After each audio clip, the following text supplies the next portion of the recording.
All right, we're just gonna move that right here. Perfect. I believe we are live and good to go. Hopefully Ed's able to verify that on the sidelines here. But welcome everybody to Reptiles Around the World. My name is Emily and I am with Snake Discovery, and today I'm going to be sharing with you the program, or one of the programs that I usually bring with me to schools and libraries and scouts, things like that. But because of COVID, since I haven't had any actual programs for the last couple months and for the foreseeable future, we get to do it virtually, so this will be great. Since we have quite a range of ages here, I'm presuming, I think a lot of them are from my area, but some of you guys might be in different countries even too. We will be doing, or I'll be sharing with you some information that's for the younger kids who are watching and some info for the adults. I don't want to say older people, I'll say adults because then it makes me not feel old. This will be similar to the program we recently did just a few weeks ago for CritterCon Live, and it's the same program. However, if you were attending CritterCon Live, first off, thank you for your support, but second, not all the animals will be the same. I did bring bonus reptiles, and I swapped out some of the reptiles from CritterCon, so although a couple of them will be the same ones, a lot will be different, so you'll get to see some new animals too. Are we getting the green light, Ed? I think so. I don't know how it sounds because we got this. All right, well, I'm sure you'd be seeing comments saying you can't hear anything. So, all right, I'd say we're good to go. So what we're going to do is travel around the globe. I brought at least one reptile from every continent they live on, which is every continent except, can you guess which one? Antarctica. It's way too cold down here for a cold-blooded reptile. I'm also going to skip some of the basics about reptiles just because I know a lot of people watching have already seen some of my programs or some of our videos, so you kind of already know what makes an animal a reptile and what the categories of reptiles are, and this way we have more time to see the actual reptiles as well. So, since I brought at least one from every continent they live on, let's first review for the younger folks here. We have North America, South America, Africa, Europe, Asia, and Australia that I brought reptiles from. And you get to choose the route that we take today. So let me know in the comments. You guys pick. Ed will try to keep an eye on the comments. Choose the continent you want to start with. And that's how we're going to run it today. You get to choose the route we take, so you're going to pick which continent we're going to see next, and I'll take out reptiles from them. What have we got, Ed?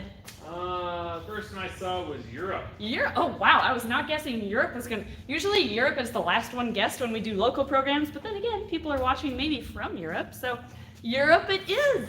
Okay, for Europe, I brought a really weird reptile, and I'm not even going to tell you what kind of reptile this is.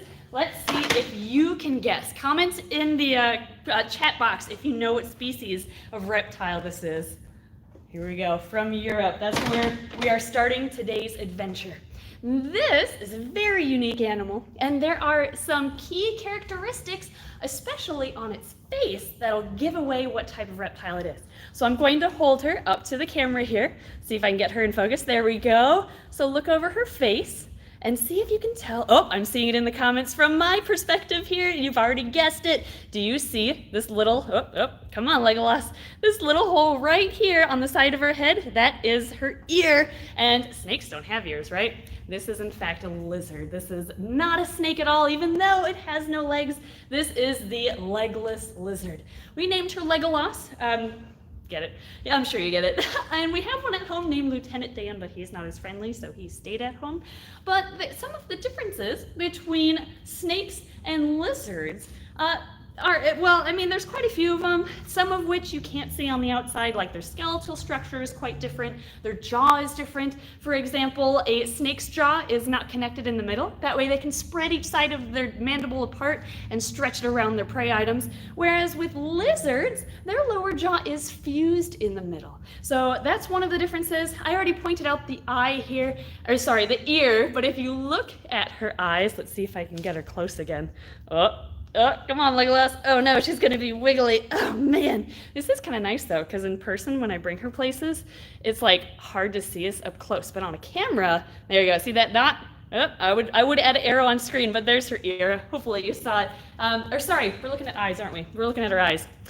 So look at her eyes here. She'll blink. Oh, she just blinked there. That's perfect. So snakes cannot blink. They have that scale over their eye called a spectacle, which helps lubricate their eye and protect it, whereas many species of lizards do in fact blink their eyes. Another difference is with their rib bones. With lizards, their ribs are really only, they go to their cloaca on snakes and lizards, but with a lizard, her tail starts way up here. So this is all her tail. For a snake, the cloaca would be down here, and therefore just a little bit at the end would technically be the tail. Now, a couple cool things about legless lizards before we move on to the next continent, so start thinking about where we want to go next, is that for those of you who have watched the Harry Potter movie, The Chamber of Secrets, hopefully you can comment below before I get it. What's the name of the big creature down in the Chamber of Secrets? That is the basilisk, right?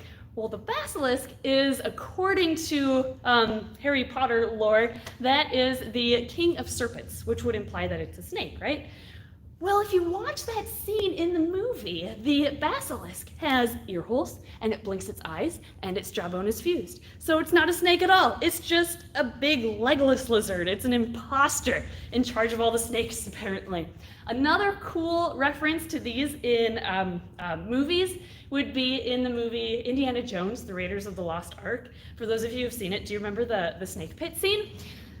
In that scene, they don't actually use many snakes. I think they use one or two, one of which is a cobra that's behind glass while they're filming. But like everything else, it's just a pile of legless lizards. Like they totally cheated and called them snakes in the snake pit, and they were just legless lizards.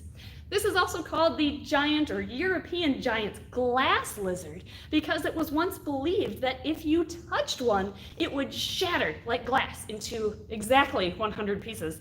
And then when it wasn't scared anymore, it could put all of its pieces back together and slither away. Obviously, that's not true. They can do something called caudal autonomy. Caudal means tail. Autonomy means break off. They can break off their tail. It grows back, kind of, but doesn't look like a real tail. So they definitely do not want to break off their tail, and they'll really only do it when they're being heavily attacked by a predator. Okay, what's our next continent? We're going to set Legolas back. Here you go, girl. These are like snail and slug eaters in the wild, by the way. They love to burrow. We're gonna set her back here. What is our next continent, Ed? Well, the first one I saw was Africa, but everybody wants to see Australia, so I'll let you choose. Oh, well, we're gonna go with Africa. If that was the first one that was commented, we're gonna make you wait for Australia. We're gonna do Africa, because that was the first one. Let's see, I brought 2 species of snakes from Africa. Let's start with one that you're probably assuming I already brought. We'll save the surprise for a little bit later.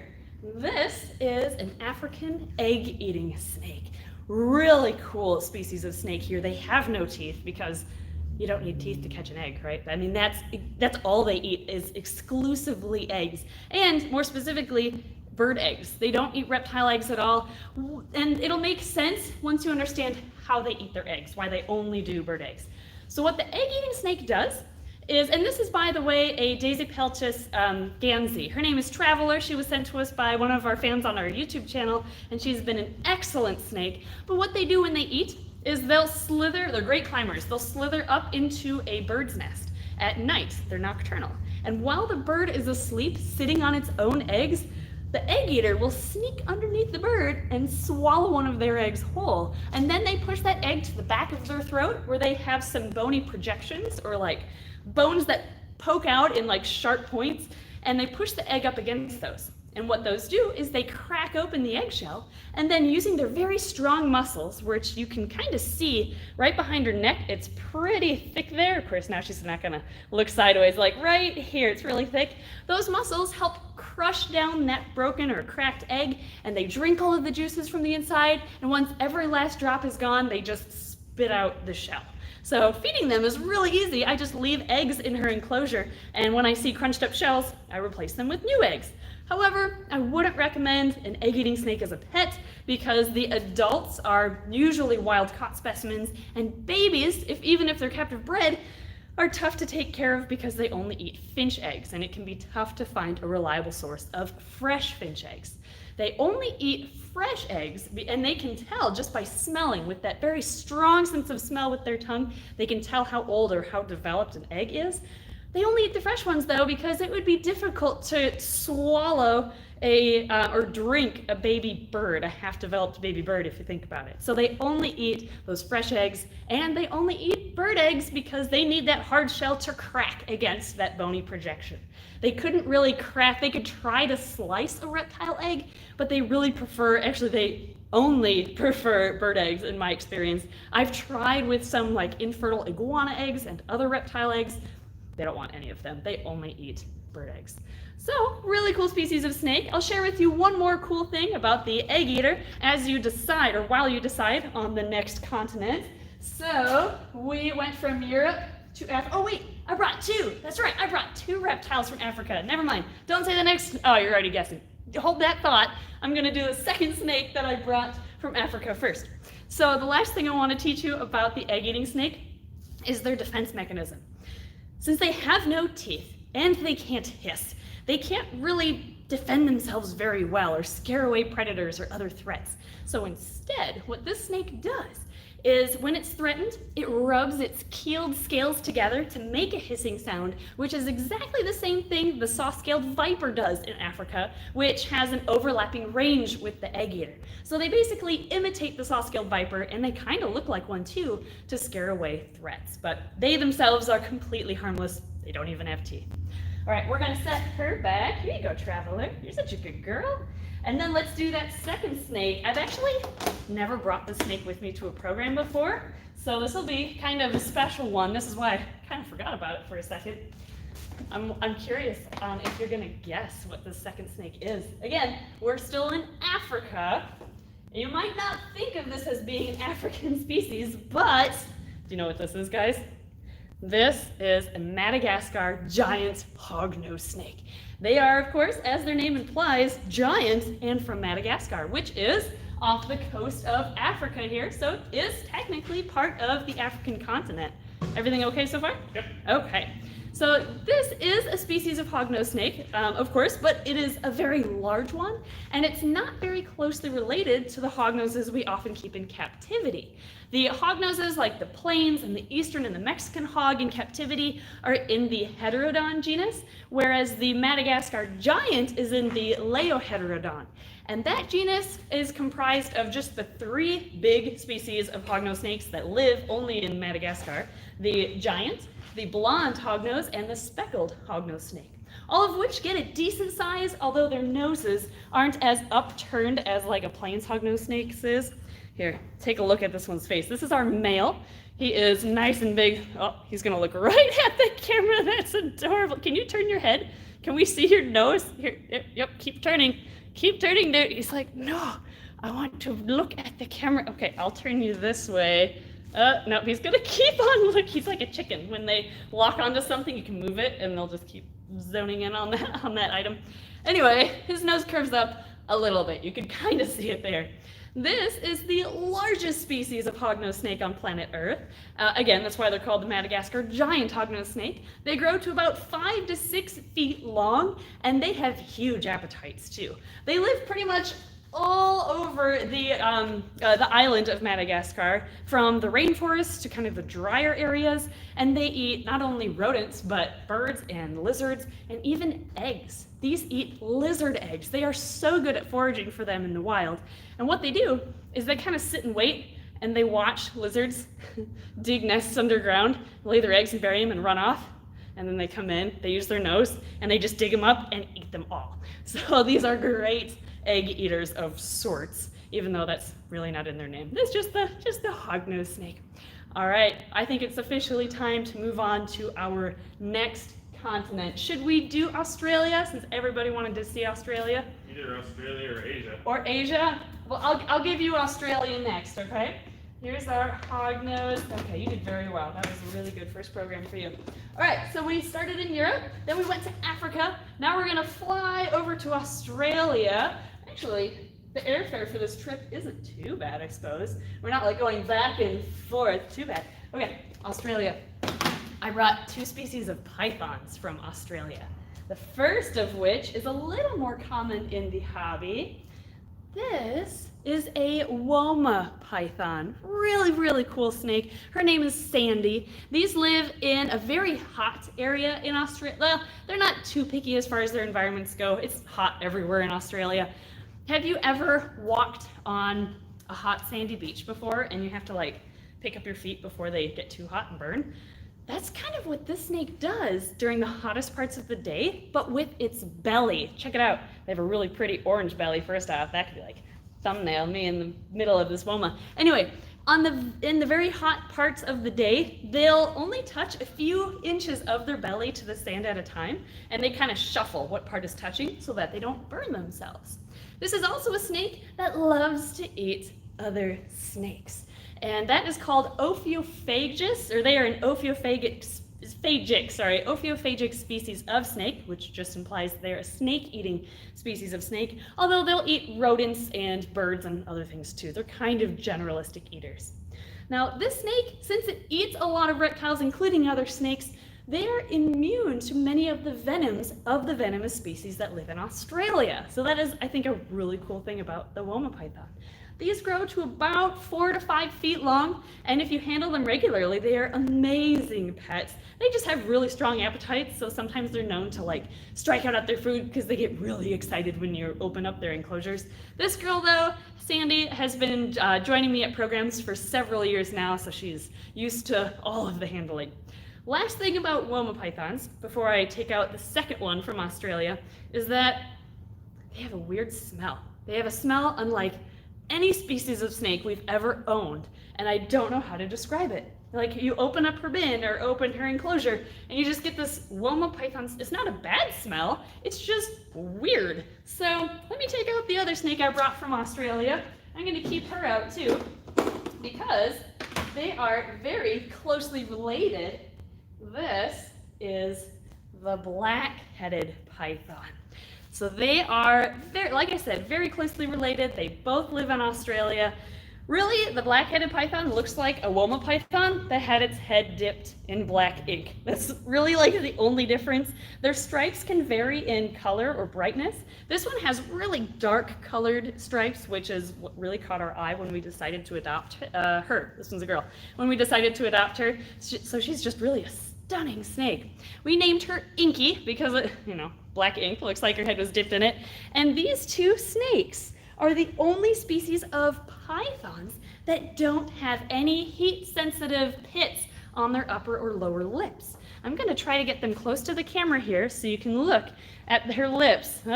Here you go, Inky. Kind of see it. So, a question for you. Oh, we got a question while you're looking at her lips. Would you say Womas are more opportunistic eaters? Oh, yes. I would say that the question was, are Womas more opportunistic feeders? I would say so. These are more garbage disposals than black-headed pythons. Black-headed pythons are really tough to get started once they hatch from their eggs. There's one species that's pickier than the other. I can't remember which is which, but yeah, the blackheads are much pickier eaters. What about in the wild? In the wild, I believe in the wild they are more generalistic, but I could see. Actually, you know what? I bet the black-headed pythons, now that I think of it, I bet these are more of a reptile-based diet since they are pickier in captivity.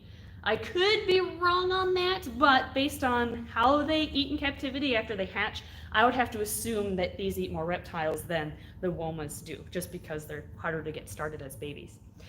So, no heat pits on the lips. Let's go back to that briefly before I put them back. The lack of heat pits is believed to be caused by the fact that they eat a lot of reptiles. Heat pits help you see the warmth or the infrared radiation, really, of your surroundings.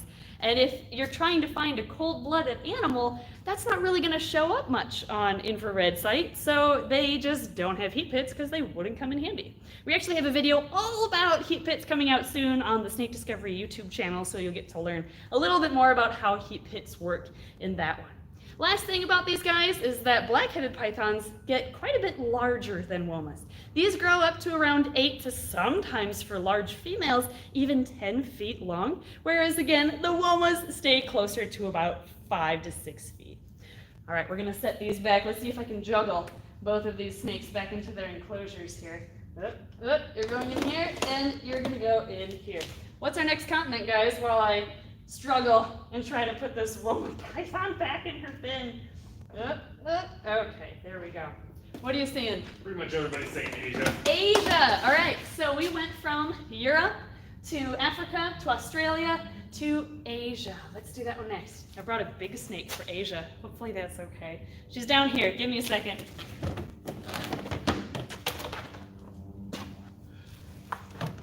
Oh, here she is. Ugh. I'm just gonna help support her on my shoulders, if that's all right. This is a big, beautiful Burmese python. So as you can see, pythons vary around the world, from Woma pythons to, I didn't bring one, but ball pythons in Africa, Burmese and reticulated pythons in Asia. There's a lot of different species of pythons down there, all the way down to the small, like spotted python, which is the smallest python species. Burmese pythons, though, have these big, like, puppy dog faces. I think they're so, oh, you can see her heat pits right there, those little holes. Her name is Olive Oil, and she is an albino. In the wild, Burmese pythons are brown and tan. I didn't bring my normal or wild type with me. I should have, maybe next time. But the albino Burms are just this beautiful yellow and white coloration. You got a fact wrong. A what? Spotted pythons are not the smallest python species. I thought they're... Which one's the smallest then? The anthill python. Oh, I forgot about the ant. Oh, you know what? I was thinking smallest species kept in captivity. Thank you guys. I'm sorry. Spotted python is smallest in captivity, but you're right. Anthill python. Totally forgot about that one. Thank you for correcting me on that one. So Burmese pythons are sadly, I mean, they live in Southeast Asia, but they're sadly overhunted due to, or for their skin and for their meat. And they are now listed as a vulnerable species in Asia.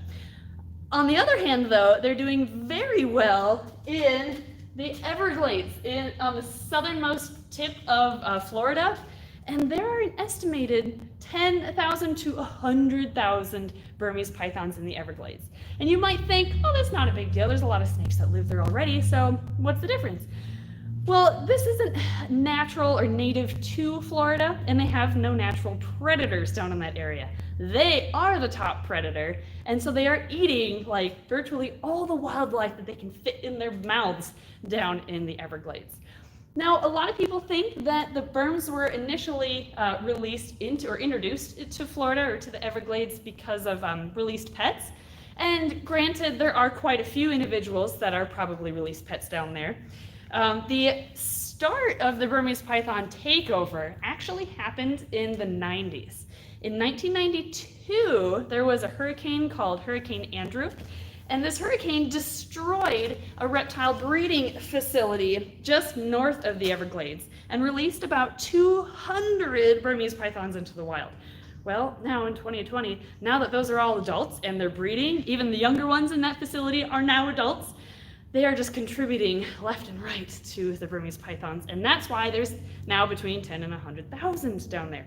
And I know that's a big range, between 10,000 and 100,000. That's a huge range, and the reason for that is because Burmese pythons are really hard to count or to like keep track of because they're so difficult to catch in the wild. So it's hard to do mark and recapture surveys on Burmese pythons, so that's really just what they're estimating right now. Now, to get rid of these Burmese pythons, which are eating the rabbits and the foxes, even the bobcats and alligators, they're also eating, by the way, the Key Largo wood rat, which is an endangered species of mammal down there, so that's definitely not a good thing. So we have to eradicate these Burmese pythons. So what Florida did is they hired several python hunters full-time to humanely euthanize the Burmese pythons that they can catch down there, and they get bonuses based on how big of a Burmese python they can catch. Do you know why? Can you figure out why they might get a bonus on the bigger ones? I'll give you a few seconds to think about it.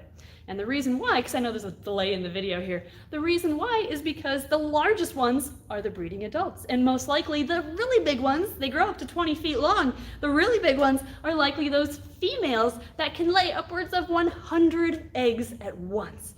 So those big ones are the ones that probably mean the most or make the biggest dent in the population when you can remove those. So we're going to, sorry? What's the Burmese python's natural predators? Natural predators in the wild? Yep. Oh, shoot. Do you know? I'm drawing a blank right now. The king cobra will eat them. Yeah, king cobras. Tigers, lions. That's true. I think big, yeah, Big cats. bigger mammals. Alligators, crocodiles. Crocodiles, I suppose. But Well, the thing with these guys is they start out as very arboreal snakes. Like as babies, they live up in the trees. So they get predated by a lot of birds of prey or just birds in general. But I'm drawing a blank. Oh, mongoose. I think it's the mongoose. I think they'll eat them too. I think that's one of their main predators, now that I think of it. But once they get to full size, they don't really have any. Yeah, that's true. The biggest predators can't really take them down. Yep. So as an adult, they're too big to live in the branches because they're too heavy for it, so they become more terrestrial. And at that point, they don't really have many predators. So, I mean, in Florida, they don't have, well, they might have some mongoose. It wouldn't surprise me. There's all sorts of non-native animals in Florida, but they don't have any natural predators down there, really. We're going to set Olive back, and while I put her back, can you think of the next continent to go to? We did Europe, Africa, Australia, and Asia. Where are we going next? Let me put on her lid quick. There we go. Okay, what are you seeing? Like North Oh. America. Oh, I just saw South America on the screen, but we could do North America. North America was first. North America was first. All right, let's switch it up. We are going to do a lizard. We're going to mix it up a little bit here. And I brought a cool species of lizard from North America. This is the Cuban false chameleon. They are from Cuba, which is technically part of North America, which is why I decided to bring these guys. They're such a cool lizard. Let me take out the other one too. I have a pair with me. I brought one male and one adult female. Now you might think with a name like Cuban false chameleon that this is a type of chameleon, and this is actually in the anole family. Their scientific name is Anolis barbatus, and it kind of refers to the barbs or the beard under their chin, so they're also called the bearded anole. But the reason why they were believed to be chameleons is because if you look at their eyes, those eyes move independently of one another, just like how a chameleon's eyes move. But if you look at their feet, they don't have mitten toes. Let's see if I can get her in focus here. Kinda, you can see her toes. They have individual toes. Their toes aren't fused together to look like little mitten feet, like how a chameleon's feet are. In addition, their tongues are not the long extendable tongues that chameleons have with even specialized bones for their tongues. They just have a normal lizard tongue, honestly. But unlike most other species of anoles, which are also able to do caudal autonomy, which if you weren't here earlier, caudal means tail, autonomy means breaking off. These can't really break off their tails like the smaller species or just other species of anoles generally can. But just like other anoles, they lay their eggs one at a time. So that's kind of a cool fact too. Anoles lay one egg at a time and geckos lay two, generally 2 eggs at a time.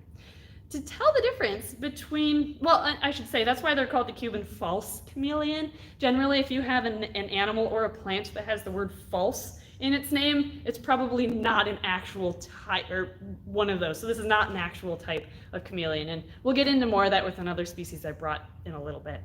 Now to tell the difference between males and females, with Cuban false chameleons, and now there are multiple species of this, but with the ones I have here, the males have these big beards underneath their chin, whereas the females, and she's shedding her jaw right now, that's why it's so light in color, females have a much smaller little beard, and males are able to, and let me show you, I gotta put her back to show you this. Males have a dewlap. Females have a dewlap too. I've just found that our male tends to show his off more. They do this for territorial displays and to show off to the ladies. They can actually stretch out this dewlap. I don't want to pull it too much, but he can make like almost a half moon underneath his head. It's crazy. They also typically have kind of a bulkier base of their tail, and that's where their male reproductive organs are located. We're gonna set him back, and I did bring one of their babies to show you too. You may have noticed that their heads are like abnormally large for the rest of their body, and I love how disproportionate the whole lizard is, really. Oh, look at that, he's hanging onto my wrist there. But babies don't have this oddly huge head, and I brought a little baby to show you that. They're like actually in proportion with the rest of their body, unlike the adults. Hey, little girl. Oh, are you scared? It's okay, it's okay.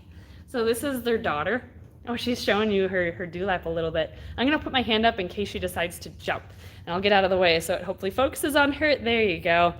So here's just one of the little babies that they had, and she's just a cute, cute little thing. But if you look at her head, and she's gonna keep, oh, don't jump on the camera. No, no, no. We're not jumping on the camera there. If you look at her head, it actually does look to be a decent size, or like the right size for the lizard.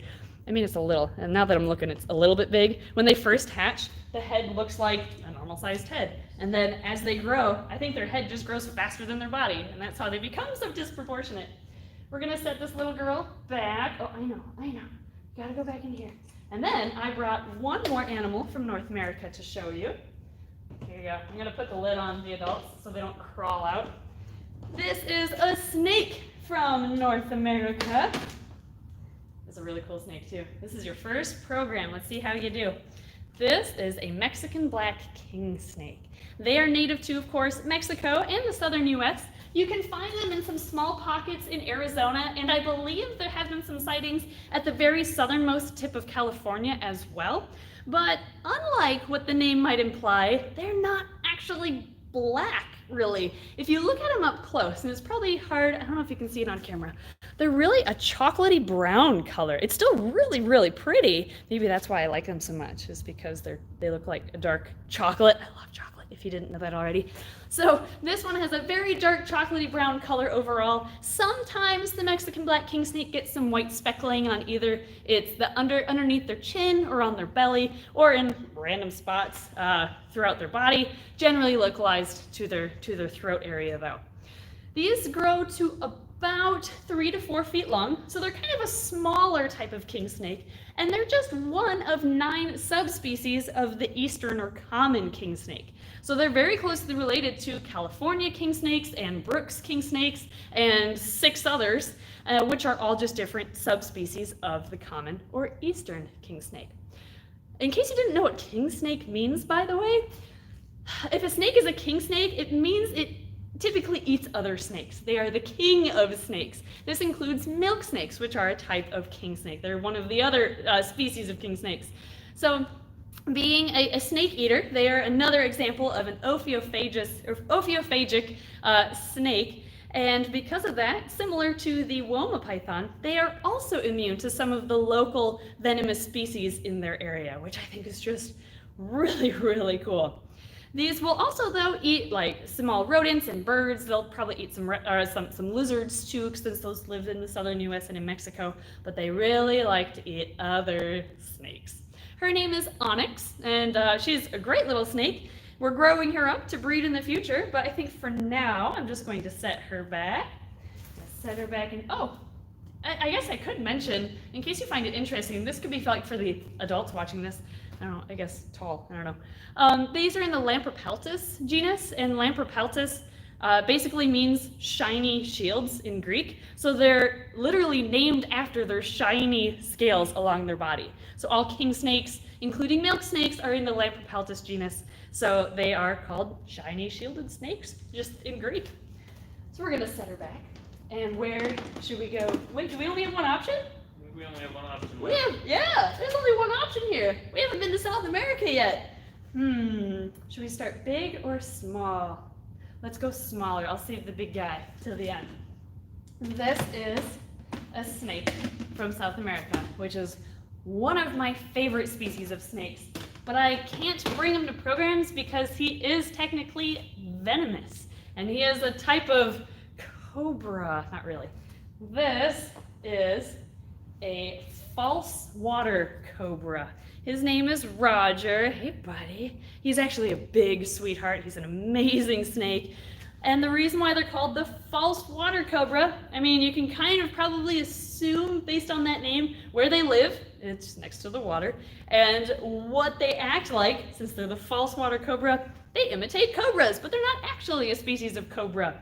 Some of the differences between the two is that although the false water cobra will hood up the skin along its neck, hopefully I can get him to do it. There we go. A little bit there. You can kind of see him flattening out. Here, I'll help you. We gotta stretch, Roger. Gotta stretch. I know, you're too chill. He's like, I don't care, you can do whatever. So they'll stretch out that skin alongside their neck to imitate the water cobra that lives down in South America too. They actually look pretty similar as well.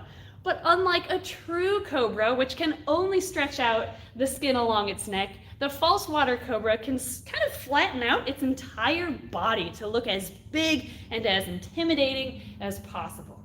Another difference between the two is that, I mean, other than this species not actually being venomous, is that they have a Duvernoy's gland, which you can't see on the outside, but that's what makes this snake mildly venomous. They have a special gland located in a similar area to what a true cobra's venom gland would be. But unlike a cobra's fangs, these have rear fangs, which are big enlarged teeth in the back of their mouth, but they're not hollow. They have a groove running along the side of that tooth. That's not really a fang even. And what they do is they use the venom, the mild venom from their gland, their Duvernoy's gland, and they let it run down that groove, and they literally chew it into their prey items. They eat a lot of fish and amphibians in the wild, but in captivity, they can be kept on a complete diet of just rodents. However, we do feed this guy a lot of fish. We don't feed him amphibians, but we'll do fish like bigger fish just as a treat, or like fillets as a treat occasionally, plus maybe some like chicken here and there. But it's mostly rodents that we feed him. They're also, as you can probably guess, really good swimmers since they live near the water, and they'll live in like really, really wet areas in the tropical rainforest of South America. This guy actually has a bit of growing to do too.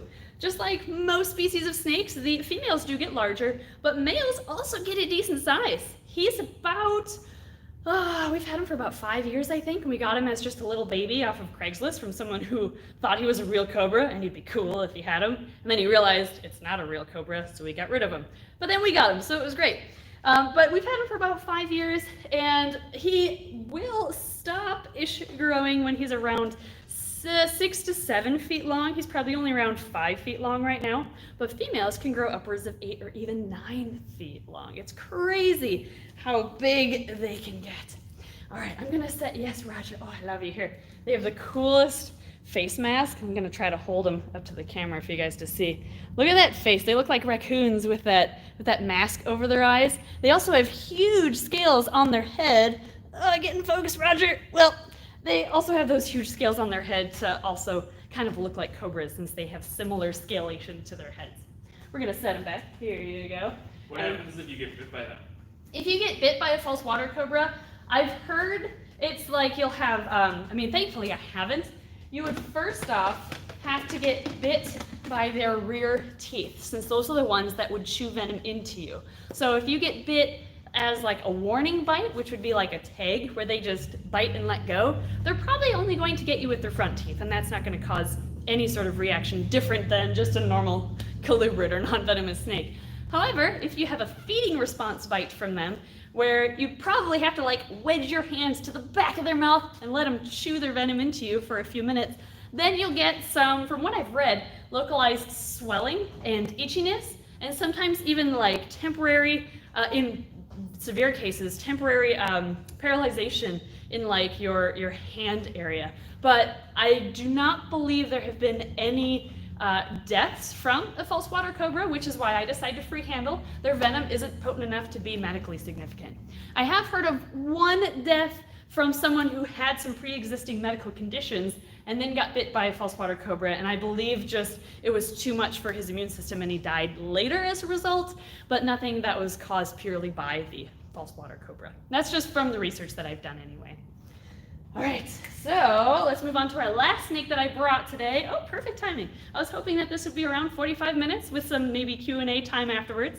So we're gonna move on to the last snake, which is, since this is a program, I use this snake as my last snake at like libraries and scouts and things too. So it's like a real program for you. He is also, wrong bin. He's also from South America. Can you guess what it is? People already guessed. People already know? Yeah. You guys cheated. No, this is his shed skin. Here's your clue. Oh, can you tell? I wish I could like stand out here so you could see the whole thing. I'll hold it like this. Can you see the pattern? There you go. Now you can see those patterns down the back. And it seems like, oh yeah, you guys have already got it. Everybody's got it. Everybody knows. Either they've been to my program before, they know the shed, or they just know a big snake that we keep from South America. Doug! Hey, buddy! Oh, here he is. You guys were right. This is a common boa constrictor. This is Doug. We've had him for a long time. He's one of the original snakes to our programs, actually. I've had him ever since we started doing programs about 6 years ago now. He is a rescue boa constrictor. Somebody got him and then just was too old to safely carry him anymore since he had grown so large, so we decided to adopt him from him. But this is like I said, a common boa constrictor. There's also a very closely related subspecies called a red-tailed boa, and really, stay over here, Doug. And the red-tailed boa, which its scientific name is boa constrictor constrictor, so it's like your traditional boa constrictor. That red-tailed boa actually has a red tail. This one has a brown tail, so this is not a red-tailed boa, this is the common boa, and its scientific name is boa constrictor imperator, or BCI for short is what boa keepers typically refer to them as. His name used to be Mustache, or Stash for short, because if you look at his front lip, he's got like, I'm sorry, here, I'll guide you like this. He's got like a little bit of a mustache going, which is kind of cute. You can kind of, there you go, got a goatee and everything. Boas, though, despite being such a big snake, are typically very docile, and even if they do bite, their teeth aren't very big. There's some species of boas that have big teeth, but relative to his size, the common boa's teeth aren't that big at all. I have his tooth in this little vial. Let's see if I can, there you go. See how tiny that little thing is? It's that little white thing right there. That is his tooth. You can kind of see how sharp and pointed it is, though, in here, and how it immediately curves backwards.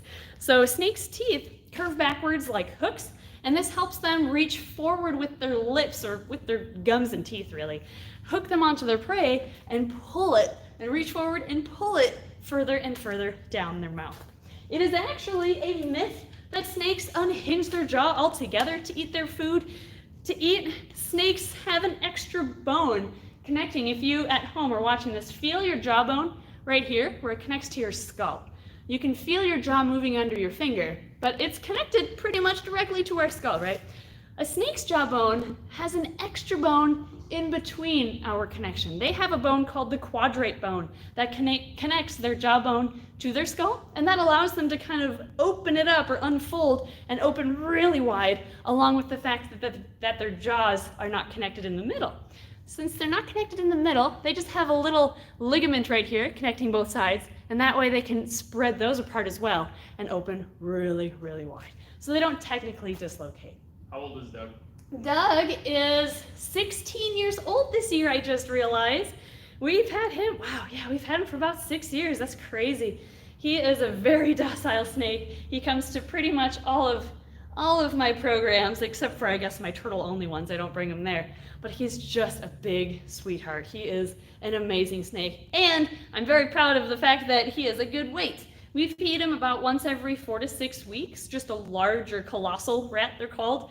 But that's it. It's very easy for boa constrictors to become overweight because they love to eat. And a sign of an overweight snake is you basically look at their backs. If their backs look like the top of a loaf of bread, or that they have like cleavage or something, that's a sign that a snake might be a little overweight. But this guy is just pure muscle, and he's been awesome. The last thing I want to cover about just boa constrictors in general, before we move on to questions, or just Q&A, I should say, is that boas have been found outside of Miami, Florida. And if you remember, Burmese pythons are in southern Florida, and now they're finding boa constrictors outside of Miami, Florida. So now the big controversy is, those were escaped pets most likely, or released pets, I should say. So now the controversy is, do we focus all of our efforts and money on the Burmese python issue they're already established and they're everywhere decimating local animal populations? Or do we instead, and I say we as in like Florida Fish and Wildlife officers, or do we allocate some of our funds to eradicate the boa constrictors, which are native to South America, and get rid of these that are in Miami right now before they breed too much and become an issue themselves? There really is no answer to this, so this is a topic that if you want a good discussion at the dinner table tonight, what would you do if you were in charge of the boa constrictor problem in Florida? Would you let it go? Because these only grow to about 8 feet max for large females, maybe 9 feet for a really big female. So they're kind of limited to the wildlife they can eat. Or do you get rid of them now before they even have a chance to reproduce? I don't know, just food for thought, something to think about. Are you seeing any questions come through before I put them back? I guess I could leave them out. How'd you get Doug's tooth? Oh, I got Doug's tooth by yanking it. No, I'm kidding. I brought him to a program once, and he was on in somebody's arms, and I saw him just kind of moving around, and I saw this little white thing sticking out of his lip, and I'm like, oh my gosh, that's a tooth. And so I just went up, and it was already broken off because it was like loose sitting on his lips. I just pulled it out, and then I had a tooth. Usually they shed their teeth while they eat their prey, so you never really see their teeth, but they're able to regrow them over their lifetimes. So I was actually pretty lucky, and that's why I put it in I put it over there. That's why I put it in a vial so I could show you guys what their teeth look like. He will, though, let me show off his teeth by lifting up his mouth or his lips here, but he doesn't really like it that much. So now I can use the tooth instead. A lot of people want you to. To what? Boop his snoot. Boop his snoot. Oh, man. Doug, I'm sorry. I know. Everybody wants. Ready? We're going to go up here. Oh, Doug. He's backing up. He knows. Boop. Okay, I kind of did. He's not being cooperative with his angles there. Alright, are Madagascar hognose rear-fanged venomous? Yes, Madagascar hognoses are rear-fanged venomous. I wanted to cover that more with the false water cobra, but you're right. I should have mentioned that with the Madagascar giants too. Same thing. They have enlarged rear teeth that they chew their venom into. They eat a lot of amphibians too, so they kind of chew it into those, but they'll eat really all sorts of things and use their venom on whatever their prey happens to be that day. So yes, they are rear-fanged venomous. I should also say that this is the last animal I brought with me today, so first off, in case you have to take off, I want to thank you all so much for joining us today. This was a lot of fun, and I wasn't sure how it was gonna go, but all the animals behaved themselves, even though they haven't done a program in a while, so I'm quite pleased with that. And now we're going to spend a little bit of time doing some Q&A. So I didn't want to roll right into that before announcing it, but if you have to take off, I totally understand. This is the last animal I brought, but we'll do some Q&A now. All right. Cuban false chameleons make good pets. Cuban false chameleons do make excellent pets. Since I have him out right now, I'll just kind of hold their container here, their travel container full of moss. Actually, you're gonna chill down here? Here, you can be a belt. All right, perfect. Okay, he's around my waist. So Cuban false chameleons, they are great pets. They are so docile. They have no prey instinct, which I don't know how you survive in the wild. I guess they just rely on camouflage and they wrap around tree branches to hide from predators, just like he's doing to my hand here. But if you have them as a pet, they are so handleable. They're great eaters. They eat all sorts of things, and basically just treat them like an arboreal lizard that needs UVB. They do need UVB, but they need a lot of branches to climb on too. I would highly recommend one of these, but they're tough to find. Doug, I'm gonna put him back.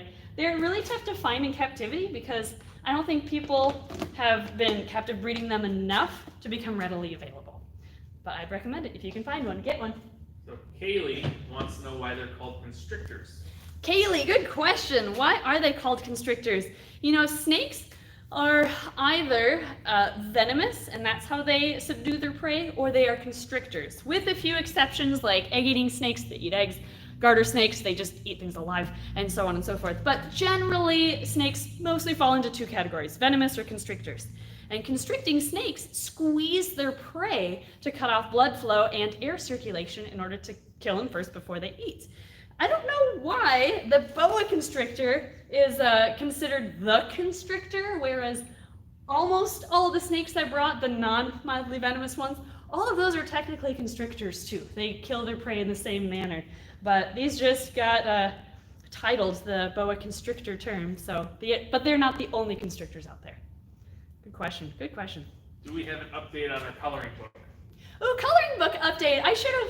So we, for those of you who haven't heard, we are launching soon a snake discovery coloring book that has a lot of our animals that we keep at home that have been drawn by an amazing artist named Rachel. She's with Designs by Maze. She did an awesome job with the coloring book pages. we made the order. Everything's finalized. The prototype we got looks fantastic, and I want to color all the pictures right now. And now we're waiting for our order of 3,000 to come in the mail. I don't know what 3,000 coloring books is going to look like on our front doorstep, but I'm kind of nervous and excited at the same time. So as soon as we get them, which I think will be this coming week, we will make a video or include them in a video to let you know that they are available. Another thing I'll do for sure is I'll make a post about the coloring books. That's right, I've got Doug right here, you just can't see him. I'll make a post about the coloring books on the community tab on our YouTube channel. That's where you'll probably know the quickest or the soonest, is on the community tab. Have you ever blown a fuse with all the lights and heat mats in the house? Oh, have I ever blown a fuse with all the lights and electronics and heat mats in the house? I did once in our house. Oh, Ed hasn't heard of this. Nope, I haven't heard this one. We use a pretty heavy-duty steam cleaner for all the water dishes every week. And I, every Thursday, go through all the animals, and with the help of a couple of friends too sometimes, I feed them, I clean them, I steam clean everything, I vacuum, and I think the vacuum was just too much. I had the steam cleaner going, and the vacuum, and then all the lights went out. So it's never happened since, but it was just, and I think all the electronics we do use, they must be fine, because I haven't gone overboard like that, other than when I had the vacuum and steam cleaner running, but yeah, it has happened. This is a good one. In the last video you mentioned the hognose you guys found was a plains hognose, not a western. Can you explain the difference, as it looked like a western? Great question. Western hognoses versus plains hognose snakes. I don't know who asked that, but that is a fantastic question. Renau? R-A-N-O-W. Renau. Okay, Renau, thank you for asking that. We actually do explain that in our most recent video that came out on Friday, where we find reptiles in the wild. But in a nutshell, the western hognose snake was put under the same category as the Mexican hognose and the southern hognose and the eastern hognose. I believe there might be another one there too. Oh, the I can't. There's another one. I can't think of it right now. Dusty hognose. They were all under the same category. Actually, I don't think the eastern was part of it. Anyway. Eastern and southern were. It was the dusty Mexican and western. Dusty Mexican and western. They were all considered plains hognose snakes, right? No, they were all considered. Sorry, they were all considered. I'm wrapping my head around it too. This is a newer development. They were all considered western hognose snakes. Well, then all three of those species, the dusty, the Mexican, and the western plains, all got divided into their own species instead of being under the same species terminology. So now there is no such thing as a western hognose snake because. Good news, everyone! Whoops. Your dad is texting you. Thanks, Rock. Because all three of them have been upgraded to their own species status. So, since that umbrella term of western hognose snake is no longer a thing, now we're referring to the western hognose as the plains hognose like it originally was. Yep, so Perfect. Hopefully that helps explain it. Dave did a better job explaining it in our video on Friday, so you'll have to check that out. How effective is Doug as a belt? Doug is a fantastic belt. I wish, hey, I can do this. Oh, this is where he's been the last 5 minutes. He actually, when I bring him to programs, I think he's kind of used to it. I just kind of set him here around my shoulders, and he's used to hanging on to me while I'm answering questions or showing pictures. So he uses me as a jungle gym quite well, very well. That was from Caffeinated Cryptid. Oh, Caffeinated Cryptid, good to see you. Maybe Fruity's here too, and Luna, and Tiki Rigby. What advice would you give to somebody who wants to start keeping large snakes? Ooh. What would be a good beginner large snake? A great beginner large snake would be a boa constrictor. Honestly, a boa constrictor is a great option, and there's tons for adoption in local rescues. Some have so many boas that they can't take in new ones because they require so much space. As long as you have enough space to dedicate to one, it's very similar care to just like a ball python. Depending on the species. I mean ease of care. They're just as easy as a ball python as long as you have enough space. So I'd say boa constrictor is a great option. If you want something that gets a little bit bigger, I'd recommend a boa first because they only get 8 feet long. But if you want something a little bigger than that, I would do a Burmese python. They're kind of dumb, but I think that's what makes them so cute and puppy dog-like. So that would be another great option. And I'm actually going to switch Doug with our Burmese because he's really moving around. And then we can mix it up a bit too. There you go. What's a good small snake that you can house with other snakes? Oh, that's a good question. Okay, next question was, what's a good small snake to house with other snakes? Generally, snakes shouldn't be cohabbed. They can fight over food, they could fight with each other. Usually it's the fact that one might just accidentally eat the other, or they kind of, not argue, but they compete for the best spot in the enclosure. So don't cohab except for garter snakes. Garter snakes, Doug just dropped his lid on the floor, it's okay. Garter snakes are an amazing snake to keep together, and they cohab very well. In fact, I think they do better when they're kept together than if they're separated, because they live in family groups in the wild. And in our experience, when we have baby garters, they eat a lot better when we have them housed in small groups of like 5 or 6 or so. And they also calm down, and they're better at handling if they're used to another snake or another living being in their enclosure at the same time. So garter snakes, I do that. And you can, some people house those with water snakes too, if the enclosure is big enough. So that's something to consider as well. So Kaylee again wants to know why venomous snakes look or sound dangerous. Oh, why they look or sound? Yeah, like why do they buzz? Why do they Oh, that's a good question, Kaylee. Okay, so the reason why venomous snakes sound dangerous is because the venom that, say, a rattlesnake produces in its venom gland is precious. It requires resources to create that venom. So they don't want to just waste it on something that's not food. They want to use it just on their food so they can benefit from using it afterwards by eating that prey item that they just killed. So when people or large animals that scare them walk by, they have this adapted tail, they have this rattle that warns them that, to leave them alone, to go away. So their warning is not only kind of a polite gesture to let us know that they're there, but they don't really want to use their venom on us unless they have to, because that's their precious venom. So they not only rattle their tail to scare us away, but also to help preserve that resource of theirs. So they sound scary just because they're warning you to leave. What's the biggest type of cobra? Biggest type of cobra? I think it's the king cobra, isn't it? Yeah, I believe it's the king cobra. They get massive. And king cobras, from what I've read, are one of the smartest snakes on planet Earth. And if you look at one, like if you ever go to a zoo and you look at a king cobra, you can tell they're more intellectually there than other snakes, in my opinion. They watch you, they kind of watch you move around, they follow you around, and they are smart enough or advanced enough to create nests for their eggs. Can you believe that? Look up king cobra nests. They actually dig out a little hollow to lay their eggs in. It's so cool. They so average cool. at 10 to 13 feet. 10 but the largest one was 20 feet long. Holy cow. 19.2. Wow, so Ed just said they average from 10 to 13 feet long, king cobras, but the longest one was 20 feet long?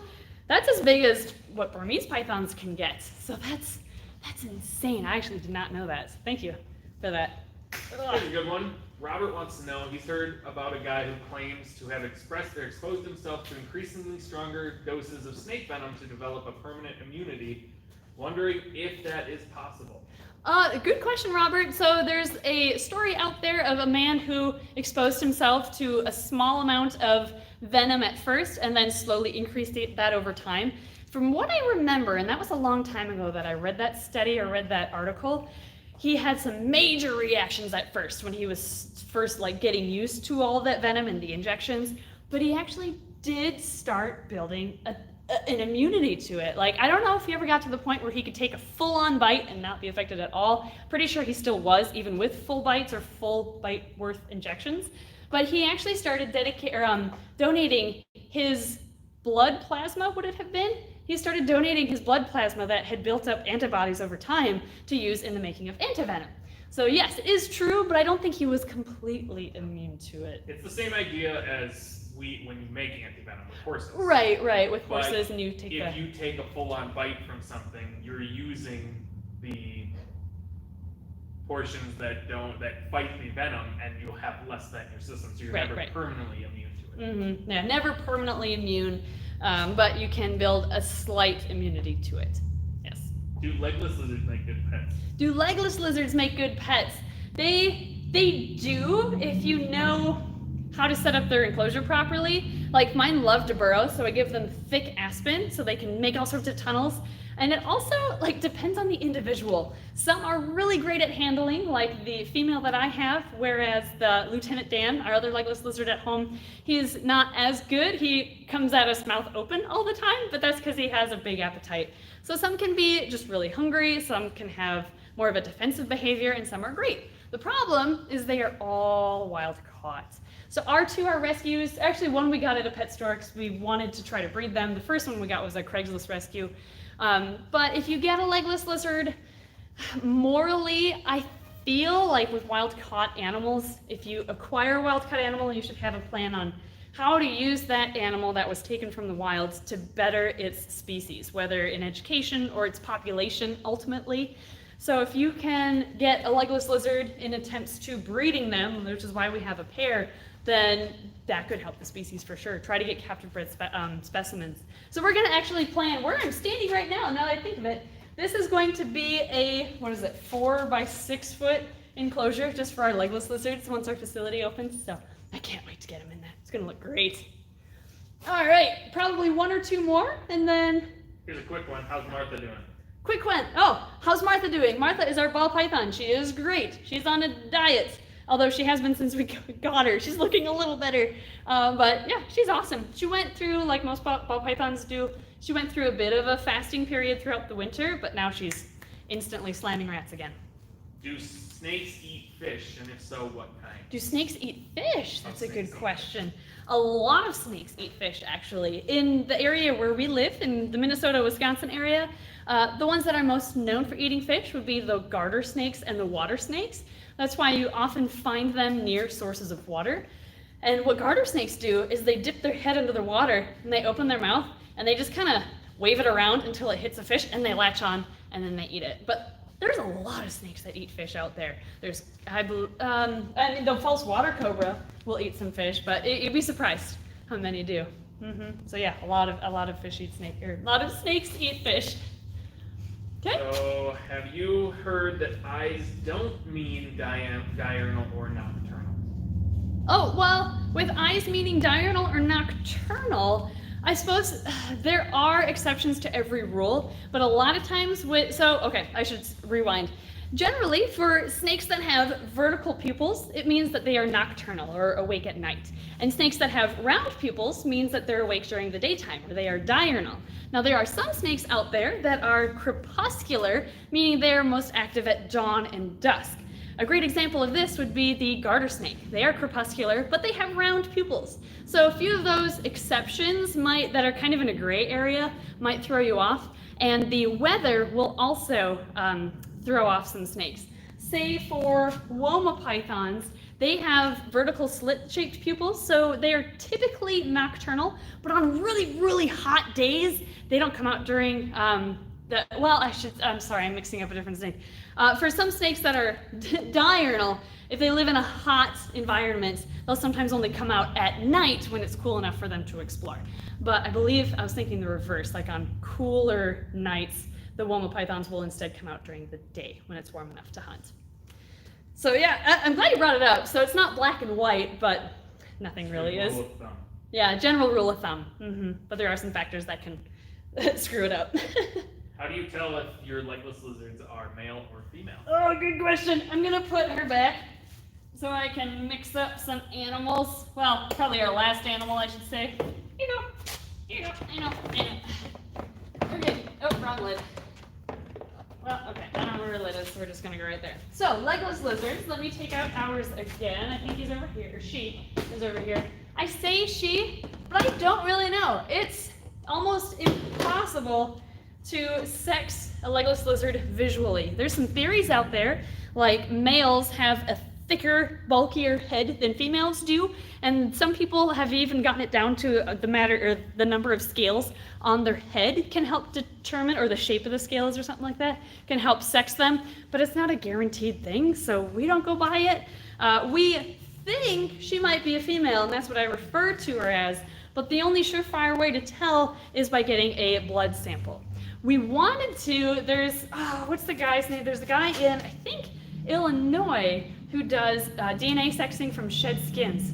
something genetics. I can't think of it right now. He's a really nice guy at Tinley. But he takes shed skins from snakes and he can DNA sex them at his lab. And we asked if he could do legless lizard sheds, and he's not there quite yet, but maybe he will be someday, and then we can know for sure. I have not been able to find a lab. Good news, everyone! Do our legless lizards sheds. I think, can you hear these notifications, guys? I'm gonna turn your phone on silent because your dad keeps texting you. All right. All right, there we go. That should help. But yeah, we're trying to find someone who can sex our two, so we know for sure, but it's not the end of the world if we don't really know, because we're going to get a bunch of them and put them in an enclosure together to try to breed them. And chances are we should have some males and some females. But the reason why we're doing that is because clusters of eggs in the wild in Europe have mostly just been found where there are dense populations of legless lizards. So we think maybe they need a lot of them around in order to breed. So we're going to try that theory. All right, I've got the two-parter. A This will be the two-parter? last one. Last one is a two-parter question. One was when the Q&A started. Do you believe bull snakes make good starter pets? Okay. Because you did not include them in either your videos, Okay. but it was your first. And second, do hognoses make good starter pets? Okay, that is a great two-parter question. So do bull snakes make good starter pets, and do hognoses make good starter pets? I would say both of them make good second snakes. And the reason why is because, well, there's different reasons for each species. For bull snakes, it's because they generally have big attitudes. And if you have experience with animals in general, then bull snakes can make a great starter snake. You just kind of have to work with them and socialize them to make them calm down and realize that you're not a predator. But the nice thing about bulls is they have big appetites. They're really cool looking snakes, but then again, they do grow to about 6 feet long for females, so you need a lot of space for them too, which is another reason why they might make good second snakes or intermediate snakes. Hognoses, on the other hand, I'd say are definitely intermediate snakes, not beginner snakes unless you get really lucky with one that's a fantastic eater. They're kind of nervous. I'm referring to her, but pretending she's a hognose snake. Hognose snakes are kind of nervous snakes, and they get stressed out easily. And with your first snake that you get, you're probably going to want to hold it a lot. And for hognose snakes, if you hold them too much, especially when you first get them, they usually get too stressed out and they don't want to eat. And when a snake doesn't eat and it's your first pet reptile, you get worried. Because you're like, why are you eating? What is wrong with you? And you keep holding them, trying to figure out what's wrong, and by holding them, they just don't eat for even longer. So I would recommend your first snake be maybe a bull snake if you're ready for the attitudes and the size, or maybe a corn snake or a ball python otherwise, again, if you have the right amount of room for one. And then once you get your second snake, you're probably not gonna need to hold it every day, so you'll be able to more easily leave a baby hognose snake alone for its first week until it starts eating regularly. Another thing with hogs is because they get stressed out easily, they feel too exposed if their environment is too big, which I know sounds weird. If it's too big and open, they get too stressed out to want to eat. So there's a few things that quite a few things that make hogs not want to eat, which is stressful if it's your first snake. So again, I would have that be your second snake. So in a nutshell, too long didn't read. Bull snakes, yes, can make good beginner snakes. Hognoses, intermediate.